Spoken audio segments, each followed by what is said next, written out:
Hello. This week we are going to study nature and prepositions. Hola, esta semana vamos a estudiar la naturaleza y las preposiciones. Revelando la selva. ¿Qué vamos a ver de naturaleza? Todo lo que encontramos en la selva. Selva tropical húmeda. Veamos que se encuentran una diversidad de animales y plantas. Entonces, iniciemos.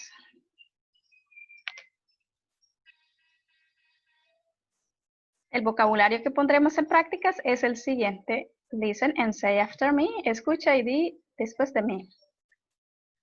Hat. Hat. Bridge. Bridge. Nest. Nest. Waterfall. Waterfall.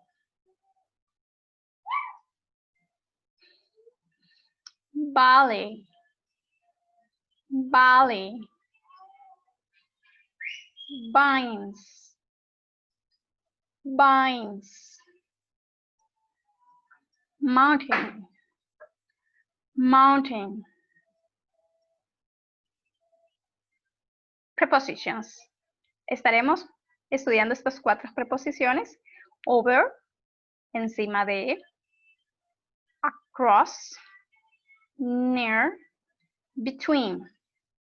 Across, al otro lado de, a través de. Near, cerca, between, entre, en medio de. Example. Where's the bird?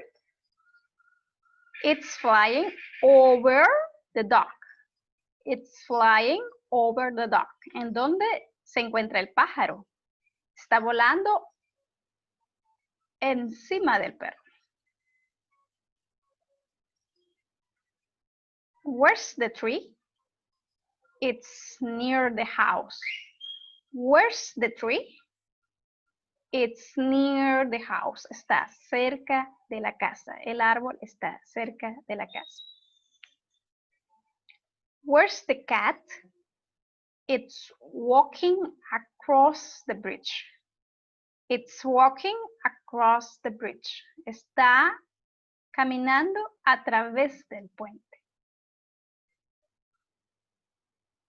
Where's the cat? It's between the dog and the tiger.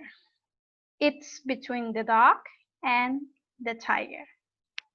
Este contenido lo seguiremos abordando en la siguiente sesión.